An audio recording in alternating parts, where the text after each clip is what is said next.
480 bloqué à la circulation pendant plusieurs heures dans le sens Lyon-Grenoble, à hauteur de la zone industrielle de Saint-Égrève.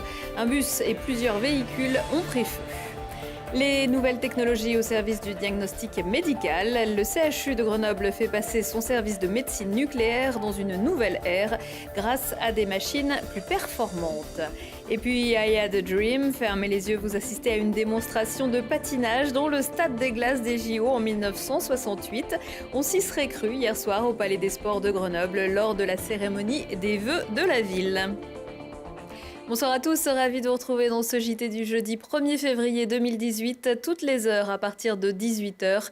C'est 10 minutes pour faire le tour de l'actu du Grand Grenoble. Un spectaculaire incendie s'est produit en milieu de matinée sur la 480 dans le sens Lyon-Grenoble, sous le pont de la bretelle d'accès près de la zone industrielle de Saint-Égrève. Un bus Proximo de la Semitag qui ne transportait pas de voyageurs a été entièrement brûlé, tout comme un autre véhicule impliqué dans le carambolage.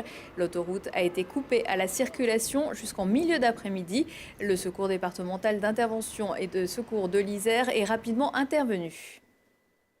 Nous sommes en présence d'un accident sur l'A480 qui a impliqué 4 véhicules. Donc comme vous pouvez le voir derrière, on est en présence d'une zone de freinage. Et vu le mauvais temps, certainement les véhicules ont freiné et donc il y a eu une collision entre un bus de la Semitag et une voiture légère. Donc s'en est suivi un incendie et cela a impacté 4 véhicules. Donc on a pris en charge 3 blessés, 2 blessés légers et 1 blessé plus grave. Et on a mis en moyen 3 lances incendie, 2 petites lances et une grosse lance avec de la mousse. Donc je rappelle quelques règles élémentaires de sécurité, notamment vu le temps actuellement sur l'agglomération. Garder les distances de sécurité pour justement prévenir d'un éventuel accident et surtout garder le contrôle de votre véhicule en roulant le plus paisiblement possible. Un automobiliste s'est également présenté au secours affirmant que le bus l'avait percuté en arrière et qu'il souffrait de douleurs cervicales. Suite aux éléments révélés lors des investigations autour de Nordal-Lelandais, mis en examen pour les meurtres de Maëlys et Arthur Noyer, le parquet de Grenoble vient de rouvrir 4 enquêtes sur des disparitions en Isère. Jean-Yves Coquillat a confié les enquêtes à la police judiciaire et à la section de recherche de Grenoble. Nicolas Suppot a disparu en septembre 2010 après avoir quitté son domicile d'Échirolles. Malik Bouvillain n'a plus été revu après être sorti de chez sa mère en mai 2012, toujours à Échirolles. Stéphane Chemin a disparu en septembre 2012 à Bourdoison. Et Georgette Bonnet, une habitante de Limbin de 79 ans, a disparu en cherchant des champignons en Beldonne, à une quinzaine de kilomètres de Montmélian, où ont été retrouvés les restes du caporal Noyer. Injecter des médicaments radioactifs pour effectuer des diagnostics, c'est le quotidien de la médecine nucléaire. Le CHU de Grenoble vient de se doter d'un nouveau plateau technique, des caméras bien différentes de celles que Charlotte Faulkner a utilisées pour son reportage. Une caméra à positon et 2 gamma caméras. Voici les nouveaux équipements du CHU de Grenoble, des outils indispensables dans le domaine de la médecine nucléaire. Premier avantage, la réduction de la quantité de produits injectés aux patients. On a une double réglementation, on doit respecter des règles d'hygiène parce que ce sont des médicaments qui sont injectables, mais aussi on doit respecter des règles de radioprotection puisque donc ils émettent des rayonnements ionisants. Pour les manipulateurs de ces nouveaux outils, on constate déjà les avantages. Nous, ça se voit surtout sur la rapidité d'exécution des examens et des doses à injecter aux patients. Après, sur la qualité des images, on n'a pas assez de recul, on n'a pas l'œil pour ça. Après, on arrive bien à voir ce qui se passe, mais c'est plutôt les médecins que ça intéresse.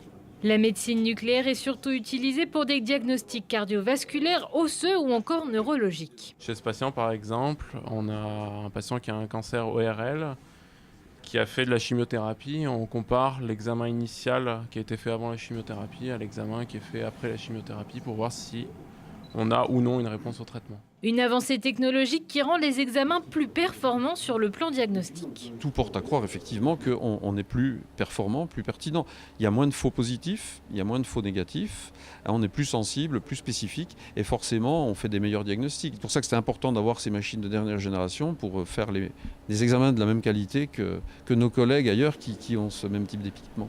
Avec cet investissement, le CHU de Grenoble fait un pas significatif dans le domaine de la médecine nucléaire.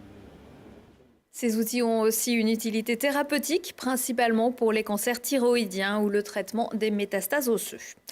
Le Palais des Sports a retrouvé son lustre d'antan. C'est dans un palais aux allures de stade de glace comme en 1968 que le maire de Grenoble, Éric Piolle, avait choisi mercredi soir de présenter ses vœux aux habitants. Une soirée qui a rappelé des souvenirs à plus d'un Grenoblois. Benjamin Bellet, qui n'était pas né à l'époque, nous retrace cette cérémonie. Écran géant, patinoire aménagée façon jeu 68, spectacle sur glace et buffet. La mairie de Grenoble a vu les choses en grand pour cette soirée de vœux aux Grenoblois. Un événement placé sous le signe du 50e anniversaire de l'organisation des Jeux dans la capitale des Alpes. L'occasion de rappeler que les Jeux Olympiques sont positifs pour Grenoble et ses stations. Je crois qu'on est tous fiers de ce qui a été fait. On est fiers d'habiter ici, à la fois tout l'environnement, du lien qu'on a renoué avec ces 50 ans des Jeux Olympiques, avec les massifs autour. Et ça, c'est très important. Il nous faut agir ensemble dans l'avenir pour les grands sujets, avec les territoires voisins, que ce soit pour l'alimentation, pour l'eau ou pour le tourisme. Nous agissons ensemble. Et donc, ça fait un projet commun. Et puis, ça donne confiance. L'énergie positive. Pour les plus jeunes, c'est l'occasion de passer une bonne soirée et de patiner sur les traces de Peggy Fleming, la star américaine victorieuse en patinage artistique dans ce même palais des sports 50 ans plus tôt. Une très bonne soirée, c'est pas tous les jours qu'on puisse venir patiner gratuitement en plus, c'est cool, en plus c'est une belle histoire, ça fait 50 ans que tout est construit grâce aux Jeux Olympiques. Un moment convivial rempli de nostalgie, de souvenirs et d'anecdotes pour les nombreuses personnes qui étaient déjà présentes lors de ces Jeux. J'ai vu Alain Calment monter les marches, j'étais devant, je dis jamais il arrive à arriver, j'avais peur qu'il tombe. Et j'ai vu le général de Gaulle qui déclarait ouvrir les 10e Jeux Olympiques de Grenoble. Il y avait beaucoup de festivités, les gens, il y avait une euphorie pour ces Jeux, Et moi, ça m'a fait immensément plaisir de revoir ce film. C'était absolument sublime parce que disons qu'il y avait un engouement et une prise de conscience des sports de neige qui jusque-là n'avaient pas été vraiment mis en évidence à Grenoble. Les Jeux Olympiques, ça a été une grande ouverture sur les sports de neige de la ville de Grenoble et Grenoble a pris un essor considérable à partir de là. Un essor considérable puisque Grenoble a attiré plus de 60 000 personnes entre 1945 et 1964.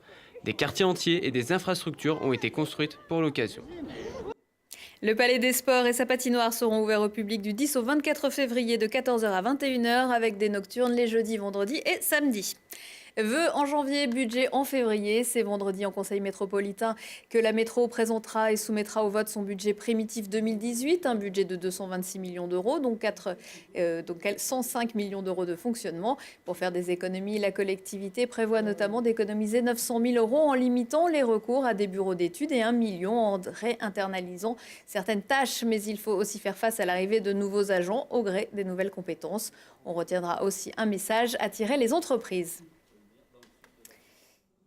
Les trois grandes orientations du budget de la métropole sont autour du développement économique et de l'attractivité de notre territoire, autour de la cohésion sociale et territoriale et aussi au travers de la transition énergétique et écologique. Moi, je ne fais pas de la com sur notre budget d'investissement, mais 180 millions d'euros cette année, c'était 160 l'année dernière. 400 euros par habitant, ça fait de nous le principal investisseur territorial sur le territoire métropolitain. Donc en fait, on investit au service du développement économique territorial, au service de la transformation de notre métropole, tout simplement pour mieux y vivre, mais aussi pour permettre aux PME, aux TPE de pouvoir y travailler. Les taux des impôts locaux sur les ménages et les entreprises va rester stable en 2018 comme en 2017 et 2016. Les grosses bulles qui montent. Le beau temps de ces 6 derniers mois a boosté l'affluence du téléphérique de la Bastille et plusieurs records d'affluence ont été battus. Pour la journée du 14 juillet, les bulles ont accueilli 2537 visiteurs, le meilleur chiffre pour une fête nationale depuis 1934. Dans son ensemble, juillet a obtenu la plus grosse fréquentation de tous les temps, idem pour août-octobre. Très bon résultat également en novembre. Pour connaître la fréquentation exacte du site de la Bastille, un système de comptage a été installé pour permettre de compter également les piétons qui montent par les sentiers d'accès. Debout les gars, réveillez-vous. C'est en Bretagne, à Vannes, que le FCG tentera vendredi soir de renverser la vapeur après 2 défaites consécutives en Pro D2. L'objectif à l'issue de cette 22e journée, c'est de se maintenir dans le top 6. À 19h15, 20h15, 23h15, si on parlait, le vélo au paroxysme de ses possibilités aujourd'hui avec un record du monde de vitesse sur neige signé Éric Baronne et un périple de 100 000 km autour du monde avec elle. Prochain rendez-vous avec l'actu dans 1 heure et en replay sur telegrenoble.net. Très belle soirée à tous.